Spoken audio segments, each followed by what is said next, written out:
30 seconds. That's all it takes for someone to judge your competence for an entire semester. Across every measure, people who spoke less were rated more intelligent, more confident, more authoritative, not because silence is inherently powerful, but because it carries a cost only certain people can afford to pay.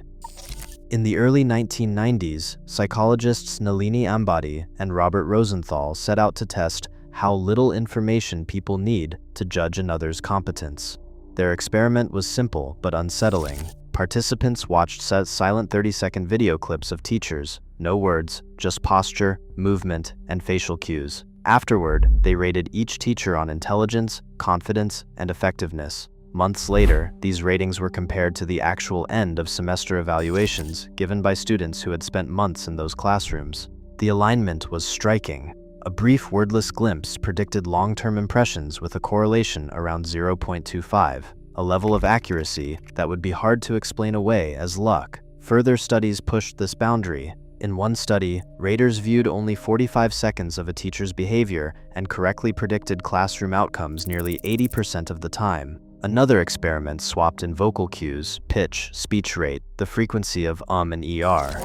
Listeners, given just 1 minute, could still reliably sort speakers by competence and authority. The absence of filler words, a slower pace, and the presence of controlled pauses shaped judgments more than any content could. The brain accomplishes this through a process called thin slicing, a fast, automatic integration of cues. Silence and brevity do not go unnoticed. They become the most prominent signals in these rapid assessments. A single pause, a measured stillness, or a lack of nervous chatter can tip the balance. In group settings, these micro-behaviors are enough to shift the room's perception, making restraint a powerful, if risky, form of self-presentation. The evidence is clear. People need almost no data to make up their minds, and what they see in those first moments can set reputations in stone.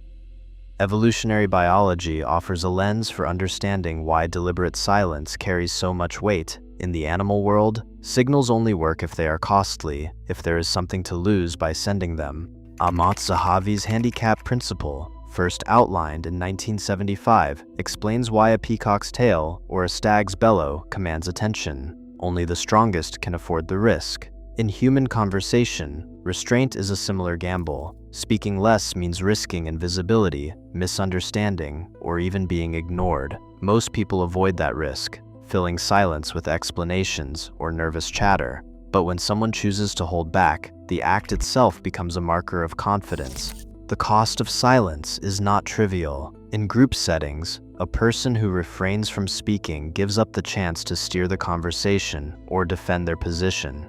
That forfeit is only rational for someone who feels secure, someone who expects their presence or their next words to land with impact. Listeners pick up on this. Restraint is read as a sign of deep knowledge or unshakable assurance, because only those with real authority can afford to risk being misunderstood. This risk separates performative talk from actual influence. Studies of social signaling show that people trust concise communicators more, not less. When a speaker resists the urge to over-explain, the audience infers that there is nothing hidden, nothing to prove. The pause, the gap, the unsaid. These are not empty spaces, but costly signals that rely on the audience's attention and the speaker's self-control. In this way, silence becomes a kind of social currency, valuable precisely because it is not given away lightly. The risk of being overlooked transforms into a display of strength, and the room responds accordingly.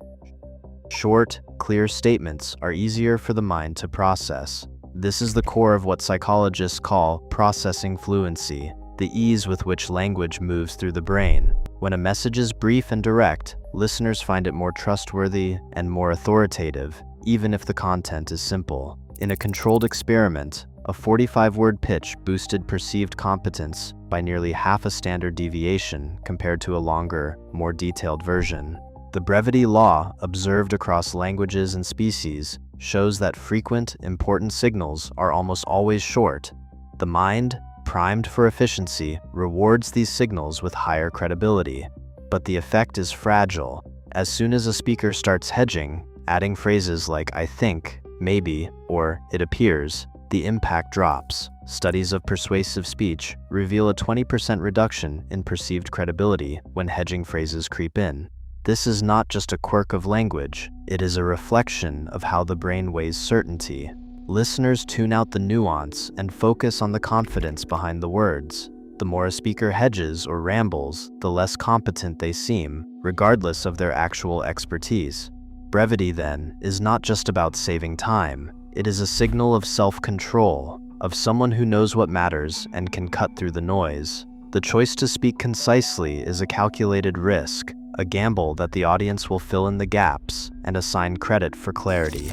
When the message is crisp and free of hedges, the room listens. When it is cluttered, authority slips away.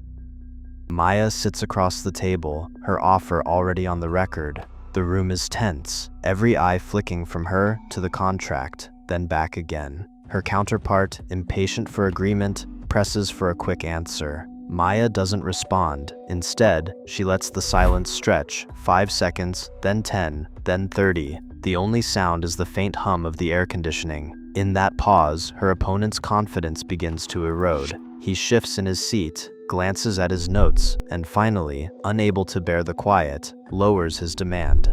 This is not luck or intuition. Inside Maya's brain, the dorsolateral prefrontal cortex is at work, suppressing the urge to fill the gap with words. In functional MRI studies, this neural region shows a bold signal increase of about 1.2% when people deliberately hold back speech. The effort is real. It is a form of self-control that takes practice and discipline. Studies of negotiation reveal the effect.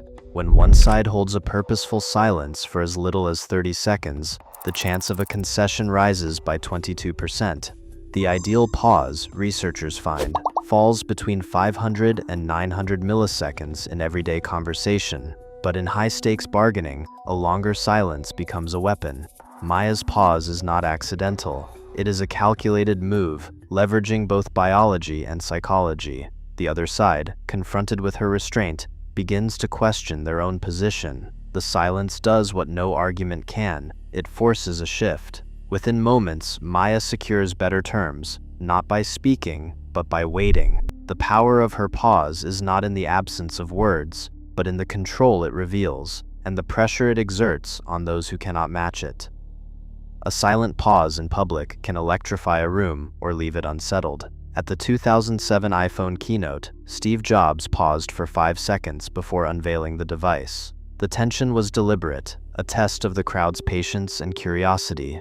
Audience data from major tech launches recorded a sharp spike in applause and heart rate immediately after such suspenseful moments, even when little had been revealed. This effect extends far beyond the stage. In a crowded bar, a first date unfolds. One partner asks a question, then waits, eyes fixed, lips barely moving. The silence lingers. The other, unsure, rushes to fill the gap, projecting hopes or doubts into the quiet. Studies on dating show ambiguous pauses increase intrigue but also anxiety. Nearly 60% of participants reported heightened curiosity or nervousness after prolonged silence. When cues are sparse, restraint draws attention and raises the stakes. Silence can invite admiration or suspicion, depending on who is watching.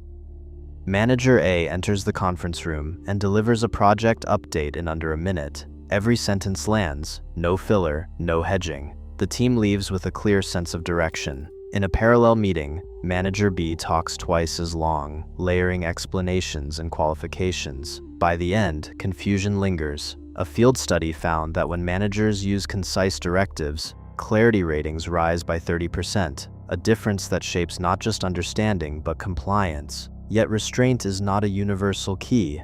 In some cultures, especially high-context ones, silence signals respect and competence. In others, it may be read as indifference or even incompetence. Edward T. Hall's research draws a sharp line. What counts as thoughtful pause in Tokyo might feel evasive in New York. The ethical edge is just as sharp. When silence is used to avoid accountability or manipulate, trust erodes fast. Strategic restraint works only when paired with transparency and genuine intent.